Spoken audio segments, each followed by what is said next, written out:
हर हर महादेव। ओम शिवं नमस्तुभ्यम। ओम नमः शिवाय। दोस्तों, जैसा कि हम जानते हैं कि शिव महापुराण की कथा को पढ़ना या सुनना दोनों ही पुण्यदायक है, किंतु यदि ये सावन के महीने में पढ़ा या सुना जाए तो यह उत्तम फलदायी होता है। भगवान शिव की कृपा से हम सबको इस महान पुण्य के भागी बनने का अवसर मिला है। आप लोग शिव महापुराण के रुद्र संहिता के पार्वती खंड का श्रवण कर रहे हैं। ब्रह्मा जी बोले, नारद, शैलराज हिमालय ने सभी बारातियों के भोजन की व्यवस्था करने हेतु सर्वप्रथम अपने घर के आंगन को साफ कराकर सुंदर ढंग से सजाया। तत्पश्चात गिरिराज हिमालय ने अपने पुत्रों मैनाक आदि को जनवासे में भेजकर भोजन करने हेतु सभी देवी देवताओं, साधु संतों, ऋषि मुनियों, शिव गणों, देव गणों सहित विष्णु और भक्त वत्सल भगवान शिव को भोजन के लिए आमंत्रित किया। तब सभी देवताओं को साथ लेकर सदाशिव भोजन करने के लिए पधारे। हिमालय ने पधारे हुए सभी देवताओं एवं भगवान शिव का बहुत आदर सत्कार किया और उन्हें उत्तम आसनों पर बैठाया। अनेकों प्रकार के भोजन परोसे गए तथा गिरिराज ने सबसे भोजन ग्रहण करने की प्रार्थना की। सभी बारातियों ने तृप्ति के साथ भोजन किया तथा आचमन करके सब देवता विश्राम के लिए अपने अपने विश्राम स्थल पर चले गए। तब हिमालय प्रिया देवी की आज्ञा लेकर नगर की स्त्रियों ने भगवान शिव को सुंदर सुसज्जित वास भवन में रत्न जड़ित सिंहासन पर बैठाया। वहां उस भवन में सैकड़ों रत्नों के दीपक जल रहे थे। उनकी अद्भुत जगमगाहट से पूरा भवन आलोकित हो रहा था। उस वास भवन को अनेकों प्रकार की सामग्रियों से सजाया और संवारा गया था। मोती मणियों एवं श्वेत चवरों से भूरे भवन को सजाया गया था। मुक्ता मणियों की सुंदर बंधनवारे द्वार की शोभा बढ़ा रही थी। उस समय वह वास भवन अत्यंत दिव्य, मनोहर और मन को उमंग तरंग से आलोकित करने वाला लग रहा था। फर्श पर सुंदर बेल बूटे बने थे।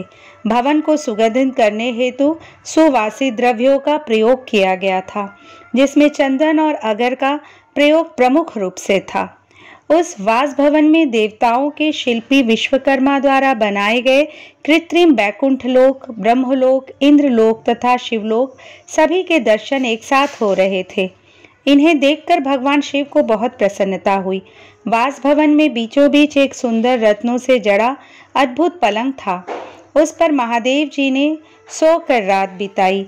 दूसरी ओर हिमालय ने अपने बंधु बांधवों को भोजन कराने के उपरांत बचे हुए सारे कार्य पूर्ण किए। प्रातःकाल चारों ओर पुनः शुभ विवाह का अनोखा उत्सव होने लगा। अनेकों प्रकार के सुरीले वाद्य यंत्र बजने लगे, मंगल ध्वनि होने लगी।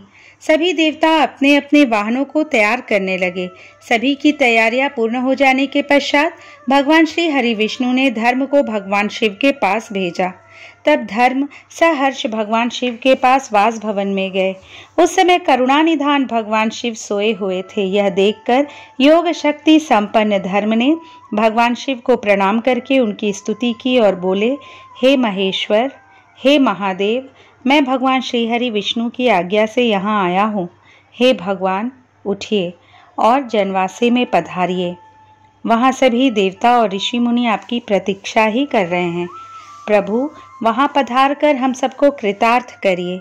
धर्म के वचन सुनकर सदाशिव बोले, हे धर्मदेव, आप जनवासे में वापस जाइए। मैं अति शीघ्र जनवासे में आ रहा हूँ। भगवान शिव के ये वचन सुनकर धर्म ने भगवान शिव को प्रणाम किया और उनकी आज्ञा लेकर पुनः जनवासे की ओर चल गए। उनके जाने के पश्चात भगवान शिव तैयार होकर जैसे ही चलने लगे, हिमालय नगर की स्त्रियां उनके चरणों के दर्शन हेतु आ गई और मंगल गान करने लगी। तब महादेव जी ने गिरिराज हिमालय और मैना से आज्ञा ली और जनवासे की ओर चल दिए। वहां पहुंचकर महादेव जी ने मुझे और विष्णु जी सहित सभी ऋषि मुनियों को प्रणाम किया। तब सब देवताओं सहित मैंने और विष्णु जी ने शिव जी की वंदना और स्तुति की। ब्रह्मा जी बोले, जब करुणानिधान भगवान शिव जनवासे में पधार गए तो हम सब मिलकर कैलाश लौट चलने की बातें करने लगे। तभी वहां पर पर्वतराज हिमालय पधारे और सभी को भोजन का निमंत्रण देकर वहां से चले गए। तब सभी देवताओं, ऋषि मुनियों और अन्य बारातियों को साथ लेकर भगवान शिव, मैं और श्री हरि विष्णु भोजन ग्रहण करने हेतु नियत स्थान पर पहुंचे। वहां द्वार पर स्वयं शैलराज खड़े थे। उन्होंने सर्वप्रथम महादेव जी के चरणों को धोया और उन्हें अंदर सुंदर आसन पर बैठाया। तत्पश्चात शैलराज ने मेरे श्रीहरि देव राजेंद्र सहित सभी मुनियों के चरण धोए और यथा योग्य आसनों पर हम सबको आदरपूर्वक बैठाया। वहां शैलराज हिमालय अपने पुत्रों एवं बंधु बांधवों सहित कार्य में लगे हुए थे। उन्होंने हमारे सामने अनेक स्वादिष्ट व्यंजन परोसे और हमसे ग्रहण करने के लिए कहा। तब सभी ने आनंद पूर्वक आचमन और भोजन किया। तब गिरिराज बोले, हे देवेश्वर, आपके दर्शनों से हम आनंदित हुए हैं। आपसे एक प्रार्थना करते हैं कि आप बारातियों के साथ कुछ दिन और निवास करें। इस प्रकार शैलराज भगवान शिव से कुछ दिन और रुकने का आग्रह करने लगे। उनकी यह बात सुनकर भगवान शिव बोले, हे शैलेंद्र, आप धन्य हैं। आपकी कीर्ति महान है। आप धर्म की साक्षात मूर्ति हैं। इस त्रिलोक में आपके समान कोई और नहीं है। तब देवताओं ने कहा, हे पर्वतराज, आपके दरवाजे पर परब्रह्म परमात्मा भगवान शिव स्वयं आप अपने दासों के साथ पधारे हैं और आपने उन्हें सब प्रकार से पूछकर प्रसन्न किया है। तब शैलराज हिमालय ने दोनों हाथ जोड़कर भगवान शिव से प्रार्थना करके कहा कि भगवान, मुझ पर कृपा करके आप कुछ दिन और यहाँ रुककर मेरा आतिथ्य ग्रहण करें। गिरिराज के बहुत कहने पर भगवान शिव ने वहाँ ठहरने के लिए अपनी स्वीकृति प्रदान कर दी। तब सब हिमालय से आज्ञा लेकर अपने अपने ठहरने के स्थान पर चले गए। तीसरे दिन गिरिराज हिमालय ने सबको आदरपूर्वक दान दिया और उनका सत्कार किया। चौथे दिन विधि पूर्वक चतुर्थी कर्म किया गया, क्योंकि इसके बिना विवाह को पूर्ण नहीं माना जाता। जैसे ही विधि अनुसार चतुर्थी कर्म पूरा हुआ, चारों ओर मंगल ध्वनि बजने लगी। महान उत्सव होने लगा। नगर की स्त्रियां मंगल गीत गाने लगी, कुछ तो प्रसन्न होकर नाचने भी लगी। पांचवें दिन सब देवताओं ने गिरिराज हिमालय से कहा कि हे पर्वतराज, आपने हमारा बहुत आदर सत्कार किया है। हम सब भगवान शिव के विवाह के लिए यहाँ पधारे थे। आपके सहयोग से शिव पार्वती का विवाह आनंद पूर्वक हर्षोल्लास के साथ संपन्न हो गया है। अतः अब आप हमें यहाँ से जाने की आज्ञा प्रदान करें। परंतु गिरिराज हिमालय स्नेहपूर्वक बोले, हे भगवान शिव, ब्रह्मा जी, श्री हरि विष्णु, देव राजेंद्र, अपनी प्रिय पुत्री पार्वती के कठिन तप के कारण ही आज मुझे यह सौभाग्य प्राप्त हुआ है कि जगत के कर्ता, पालक, संहारक सहित सभी देवता और महान ऋषि मुनि एक साथ मेरे घर की शोभा बढ़ाने आए हैं। आप सबकी एक साथ सेवा करने का जो शुभ अवसर मुझे प्राप्त हुआ है, उसका पूरा आनंद आप मुझे उठाने दीजिए। हे देवाधिदेव, अपने इस तुच्छ भक्त पर इतनी सी कृपा और कर दीजिए। इस प्रकार पर्वतों के राजा हिमालय ने अनेकानेक तरीके से सब देवताओं सहित शिवजी की बहुत अनुनय विनय की और इस प्रकार उन्हें हठपूर्वक कुछ दिन और रोक लिया। हिमालय ने सबका बहुत सेवा सत्कार किया। उन्होंने सभी का विशेष ख्याल रखा। सभी की आवश्यकताओं का पूरा ध्यान रखा जाता। शैलराज ने देवताओं के लिए हर संभव सुविधा उपलब्ध कराई। इस प्रकार खूब आदर सत्कार करके सबका मन जीत लिया। जब बहुत दिन बीत गए, तब देवताओं ने शैलराज हिमालय के पास सप्त ऋषियों को भेजा ताकि वे देवी मैना और उनके पति पर्वतराज हिमालय को बारात विदा करने के लिए तैयार करें। तब वे सप्त ऋषि प्रसन्न हृदय से शैलराज हिमालय के पास पहुंचे और उनके भाग्य की सराहना करने लगे कि आपके अहो भाग्य हैं जो स्वयं भगवान शिव आपके दामाद बने। पर्वतराज, आपने अपनी पुत्री पार्वती को शास्त्रों एवं वेदों के अनुसार भगवान शिव की पत्नी बनाकर उन्हें सौंप दिया है। कन्यादान तभी पूर्ण माना जाता है जब कन्या को बारात के साथ विदा कर दिया जाता है। इसलिए आप भी सहर्ष देवी पार्वती को भगवान शिव के साथ सादर विदा कर दीजिए, तभी कन्यादान की रस्म पूरी होगी। तब मैना और उनके पति गिरिराज हिमालय बारात को विदा करने के लिए राजी हो गए। जब भगवान शिव और सभी देवता और ऋषि मुनि विदा लेकर कैलाश पर्वत की ओर चलने लगे, तभी देवी मैना जोर जोर से रोने लगी और बोली, हे कृपा निधान भगवान शिव, मेरी पुत्री पार्वती का ध्यान रखिएगा। मेरी पुत्री आपकी परम भक्त है। सोते जागते वह सिर्फ आपके चरणों का ही ध्यान करती है। आप सदा उसके हृदय में विराजमान रहते हैं। आपके गुणगान करते वह नहीं थकती और आपकी निंदा कतई सुन नहीं सकती। यदि मेरी बच्ची से जाने अनजाने में कोई अपराध हो जाए तो उसे क्षमा कर दीजिएगा। आप तो भक्त वत्सल हैं, करुणा निधान है। मेरी पुत्री पर अपनी कृपा दृष्टि बनाए रखिएगा। ऐसा कहकर मैना ने अपनी पुत्री भगवान शिव को सौंप दी। कितने आश्चर्य की बात है कि प्रत्येक माता पिता इस बात को जानते हैं कि बेटियां धान के पौधे की तरह होती है। वे जहां जन्मती है वहां वृद्धि को प्राप्त नहीं होती है, फिर भी उसकी विदाई के समय वे दुखी होते हैं। अनजाने ही अपनी आंखों से आंसुओं की झड़ी कैसे लग जाती है। अपनी प्रिय पुत्री पार्वती के वियोग को सोचते ही वे मूर्छित होकर जमीन पर गिर पड़ी। तब उनके मुंह पर जल की बूंदें डालकर उन्हें होश में लाया गया। तब सदाशिव ने देवी मैना को अनेकों प्रकार से समझाया ताकि वे अपना दुख भूल जाएं। फिर कुछ समय के लिए मैना और पार्वती को अकेला छोड़कर भगवान शिव सब देवताओं व अपने गणों के साथ हिमालय से आज्ञा लेकर चल दिए। हिमालय नगरी के एक सुंदर बगीचे में बैठकर वे सब प्रसन्नता पूर्वक भगवान शिव की प्राणवल्लभा पत्नी देवी पार्वती के आगमन की बाट सजोए उनकी प्रतीक्षा करने लगे। वे शिवगण प्रसन्नता पूर्वक प्रभु महादेव जी की जय जयकार कर रहे थे। ब्रह्मा जी बोले, हे मुनि श्रेष्ठ नारद, जब शैलराज हिमालय और देवी मैना से आज्ञा लेकर भगवान शिव सभी देवताओं और ऋषि मुनियों सहित अन्य देवगणों व शिवगणों को साथ लेकर उस स्थान से बाहर चले गए, तब सप्त ऋषियों ने कहा कि हे शैलराज, अपनी पुत्री को शीघ्र ही भगवान शिव के साथ भेजने की कृपा करें। यह सुनकर हिमालय बहुत व्याकुल हो गए। उन्होंने देवी मैना से पार्वती को भेजने के लिए कहा। देवी मैना ने वैदिक रीति का पालन करते हुए अपनी पुत्री का सुंदर वस्त्रों और आभूषणों से श्रृंगार किया। उस समय मैना ने एक ब्राह्मण पत्नी को बुलाकर पतिव्रत धर्म की शिक्षा देने के लिए कहा। ब्राह्मण पत्नी ने वहां आकर पार्वती को शिक्षा देते हुए कहा, हे पार्वती, इस सुंदर संसार में नारी विशेष पूजनीय मानी जाती है। जो स्त्रियां पतिव्रत का पालन करती हैं वे धन्य हैं। वे दोनों कुलों को पवित्र करती हैं।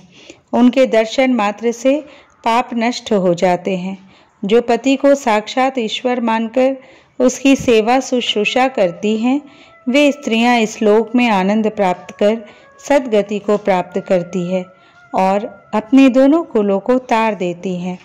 सावित्री, लोपामुद्रा, अरुंधति, शांडिली, शतरूपा, अनसुया, लक्ष्मी, स्वंधा, सती, संज्ञा, सुमति, श्रद्धा, मैना और स्वाहा आदि नारियां साध्वी कहलाती हैं।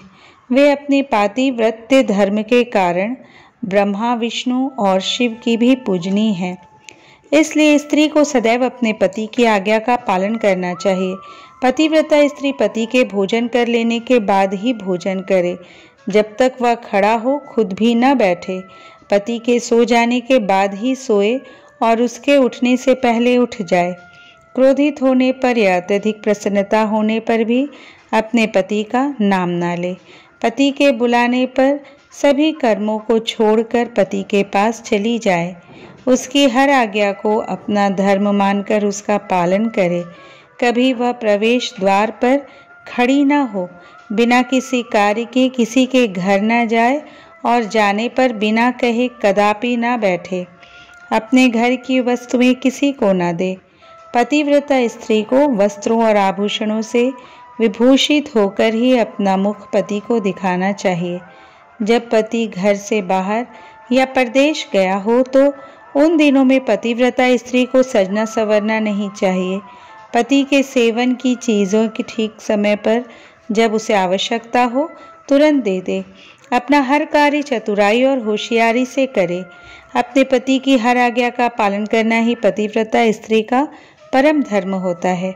पति की आज्ञा लिए बिना पत्नी को कहीं भी नहीं जाना चाहिए, यहाँ तक कि तीर्थ स्थान जैसे पुण्य स्थलों पर भी नहीं। पति के चरणों को धोकर उसको पीने से ही पत्नी का तीर्थ स्नान पूरा हो जाता है। पति द्वारा छोड़े गए जूठे भोजन को पत्नी को प्रसाद समझकर खाना चाहिए। देवता, पितरों, अतिथियों या भिखारियों को भोजन का भाग देकर ही भोजन करना चाहिए। व्रत तथा उपवास रखने से पूर्व पति की आज्ञा अवश्य ले, अन्यथा व्रत का पुण्य नहीं मिलता। किसी चीज को पाने के लिए अपने पति से झगड़ा कदापि न करे। सुख से आराम पूर्वक बैठे हुए या सोते समय पति को कभी भी न उठाए। यदि पति किसी बात के कारण दुखी हो, धनहीन हो, बीमार हो या वृद्ध हो गया हो तो भी उसका परित्याग न करे। रजस्वला होने पर 3 दिन तक अपने पति के सामने न जाए, उसे अपना मुख न दिखाए। जब तक स्नान करके शुद्ध न हो जाए तब तक पति से कोई बात न करे। शुद्ध होकर सर्वप्रथम अपने पति का ही दर्शन करे। उत्तम प्रतिव्रत का पालन करने वाली स्त्री को सुहाग का प्रतीक मानी जाने वाली वस्तुओं जैसे सिंदूर, हल्दी, रोली, काजल, चूड़ियाँ, मंगलसूत्र, पायल, बिछुए, नाक के लौंग, कान के कुंडलों को सदैव धारण करना चाहिए। जो स्त्रियां सुहाग की निशानी मानी जाने वाली इन वस्तुओं को हर वक्त धारण किए रहती है, उनके पति की आयु में वृद्धि होती है। पतिव्रता स्त्री को कभी भी छिनाल, कुल्टा आदि भाग्यहीन स्त्रियों के साथ नहीं रहना चाहिए, अर्थात उनसे मित्रता नहीं करनी चाहिए। पति से लड़ने वाली एवं उससे वैर भाव रखने वाली स्त्री को सहेली न बनाए। कभी भी अकेली न रहे। वस्त्रहीन होकर स्नान न करे। सदा पति के कहे अनुसार चले। पति की इच्छा होने पर ही रमण करे। उसकी हर इच्छा को ही अपनी इच्छा पद समझे। पति के हंसने पर हंसे और उसके दुखी होने पर दुखी हो। पतिव्रता स्त्री के लिए उसका पति ही उसका आराध्य होना चाहिए। ब्रह्मा, विष्णु और शिव से अधिक उसे अपने पति को महत्व देना चाहिए। अपने पति को शिव स्वरूप मानकर उसे पूजना चाहिए। पति के साथ लड़ने वाली स्त्री कुतिया या सियारिन के रूप में जन्म लेती है। पति जिस स्थान पर बैठा हो उससे ऊंचे स्थान पर न बैठे। किसी की भी निंदा न करे। सबसे मीठे वचन बोले। पति स्त्री की जिंदगी में सबसे अधिक महत्वपूर्ण होता है, इसलिए उसका सदैव पूजन करे। नारी को अपने पति को ही देवता, गुरु, धर्म, तीर्थ एवं व्रत समझकर उसकी आराधना करनी चाहिए। पति से कभी दुर्वचन न कहे। सास, ससुर, जेठ, जिठानी, गुरुओं सहित सभी बड़ों का आदर करे। उनके सामने कभी ऊंचा ना बोले और ना ही हंसे। बाहर से पति के आने पर आदर पूर्वक उसके चरण धोए। जो मूढ़ बुद्धि नारियां अपने पति को त्याग कर व्यभिचार करती हैं अथवा दुष्ट पुरुषों के सानिध्य में रहती हैं, वे उल्लू का जन्म लेती है। पति से हीन नारी सदा के लिए अपवित्र हो जाती है। तीर्थ स्नान करने पर भी वह अपवित्र रहती है। जिस घर में पतिव्रता नारी का वास होता है, उसके पति, पिता और माता तीनों के कुल तर जाते हैं। वे सीधे स्वर्गलोक की शोभा बढ़ाते हैं। इसके विपरीत जो स्त्रियां पर पुरुषों की ओर आकर्षित होकर अपने मार्ग से भटक जाती हैं, वे अपने साथ साथ अपने कुल का भी नाश करती हैं।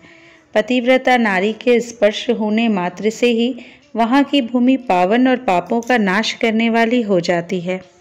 सूर्य, चंद्रमा तथा वायुदेव भी पतिव्रता हेतु नारी का स्पर्श करते हैं ताकि वे दूसरों को पवित्र कर सके। पतिव्रता पत्नी ही गृहस्थ आश्रम की नींव है, सुखों का भंडार है, वही धर्म को पाने का एकमात्र रास्ता है तथा वही परिवार की वंश बेल को आगे बढ़ाने वाली है।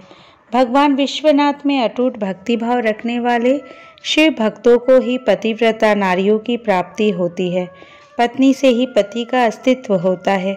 एक दूसरे के बिना दोनों का कोई अस्तित्व नहीं रह जाता। पत्नी के बिना पति देव यज्ञ, पितृ यज्ञ और अतिथि यज्ञ आदि कोई भी यज्ञ अकेले संपन्न नहीं कर सकता। पतिव्रता नारियों को पवित्र पावनी गंगा के समान पवित्र माना जाता है। उसके दर्शनों से ही सब कुछ पवित्र हो जाता है।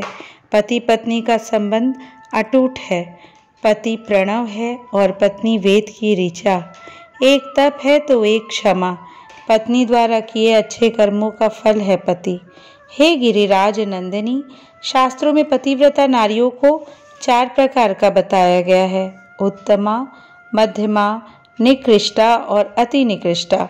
ये पतिव्रता स्त्रियों के भेद हैं। जो स्त्रियां स्वप्न में भी सिर्फ अपने पति का ही स्मरण करती है, ऐसे स्त्रियां उत्तमा पतिव्रता कहलाती हैं। जो स्त्रियां प्रत्येक पुरुष को पिता, भाई एवं पुत्र के रूप में देखती है, वह मध्यमा पतिव्रता कहलाती है। जिसके मन में धर्म और लोकलाज का भय रहता है और इस कारण वह सदैव धर्म का पालन करती है, वह निकृष्टा पतिव्रता कहलाती है।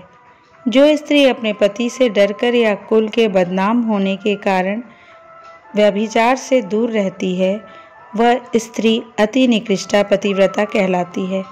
ये चारों प्रकार की पतिव्रता स्त्रियां पावन, पवित्र और समस्त पापों का नाश करने वाली कही जाती है। मुनि अत्रि की पत्नी अनसुया ने अपने पतिव्रत के प्रभाव से त्रिदेवों ब्रह्मा, विष्णु और शिव को शिशु बना दिया था। यही नहीं, उन्होंने मरे हुए एक ब्राह्मण को अपने सतीत्व के बल से जीवित कर दिया था। हे गिरिराज नंदिनी, मैंने पतिव्रता स्त्री की सभी विशेषताएं और गुण तुम्हें बता दिए हैं। अब आप इसी के अनुरूप ही आचरण किया करें। अपने पति की हर आज्ञा को सर्वोपरि मानकर उसका पालन करें। पति को खुश रखने से ही सभी मनोवांछित फलों की प्राप्ति होती है। आप तो जगदम्बा का रूप है और आपके पति तो साक्षात भगवान शिव है। आपको यह सब बताकर कोई लाभ नहीं, क्योंकि आप तो यह सब जानती ही हैं। इसका उत्तम पालन भी करेंगी। आपके विषय में तो सोचकर ही स्त्रियां पवित्र और पतिव्रत धर्म का पालन करने वाली हो जाती है। इसलिए मुझे अधिक कुछ कहने की आवश्यकता नहीं है। मुझे विश्वास है कि आप उत्तम पतिव्रत धर्म का पालन करके संसार की अन्य स्त्रियों के समक्ष उदाहरण प्रस्तुत करेंगी। ऐसा कहकर वह ब्राह्मण पत्नी चुप हो गई। उनसे पतिव्रत धर्म का उपदेश सुनकर देवी पार्वती ने बहुत हर्ष का अनुभव किया। उन्होंने दोनों हाथ जोड़कर ब्राह्मण पत्नी को नमस्कार किया तथा उत्तम धर्म के विषय में ज्ञान देने के लिए उनका धन्यवाद दिया। देवी पार्वती ने अपने आचरण से सभी उपस्थित परिजनों को शिक्षा दी कि भले ही कोई कितना भी जानकार क्यों न हो, उसे अपनी परंपराओं का आदरपूर्वक पालन करना चाहिए। जो अहंकार के कारण लोक धर्म का परित्याग करता है उसका अपयश होता है तथा वह अपनी संतानों को पथ भ्रष्ट करता है। ब्रह्मा जी बोले, हे नारद, इस प्रकार ब्रह्माणी ने देवी पार्वती को पतिव्रत धर्म की शिक्षा देने के उपरांत महारानी मैना से कहा कि हे महारानी, आपकी आज्ञा के अनुसार मैंने आपकी पुत्री को पतिव्रत धर्म एवं उसके पालन के विषय में बता दिया। अब आप इसकी विदा की तैयारी कीजिए। देवी मैना ने पार्वती को अपने हृदय से लगा लिया और जोर जोर से रोने लगी। अपनी माता को इस प्रकार रोते देख पार्वती की आंखों से अश्रुधारा बहने लगी। पार्वती और मैना को रोता देख सभी देवताओं की पत्नियां एवं वहां उपस्थित सभी नारियां भाव विह्वल हो उठी। तभी पर्वतराज हिमालय अपने सभी पुत्रों मैनाक मंत्रियों के साथ वहां आए और मोह के कारण अपनी पुत्री पार्वती को गले से लगाकर रोने लगे। गिरिजा की माँ, भाभियाँ तथा वहां उपस्थित सभी स्त्रियां रो रही थी। तब तत्वज्ञानियों और मुनियों तथा पुरोहितों ने आध्यात्म ज्ञान द्वारा सबको समझाया तथा यह भी बताया कि उपस्थित शुभ मुहूर्त में ही बारात विदा करनी चाहिए। ऋषि मुनियों के समझाने से भावनाओं का सागर थमा। तब पार्वती ने भक्ति भाव से अपने माता पिता, भाइयों एवं गुरुजनों के चरण स्पर्श कर उनका आशीर्वाद प्राप्त किया तथा पुनः रोने लगी। तब सबने प्रेम पूर्वक उन्हें चुप कराया। शैलराज हिमालय ने अपनी पुत्री पार्वती के बैठने के लिए एक सुंदर रत्नों से जड़ी हुई पालकी मंगवाई। ब्राह्मण पत्नियों ने उन्हें उस पालकी में बैठाया। सभी ने उन्हें ढेरों आशीष एवं शुभकामनाएं दी। शैलराज हिमालय और मैना ने उन्हें अनेक दुर्लभ वस्तुएं उपहार स्वरूप भेंट की।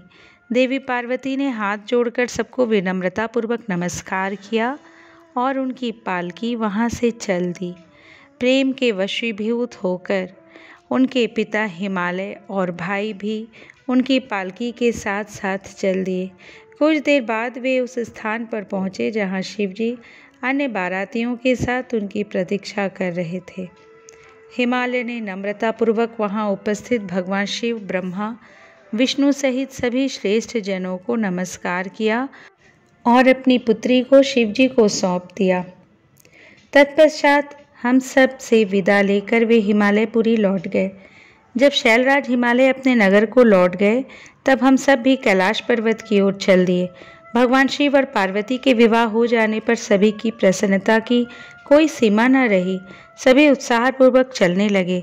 महादेव जी के शिवगण नाचते कूदते गाते बजाते अपने स्वामी के परम पावन निवास की ओर बढ़ रहे थे।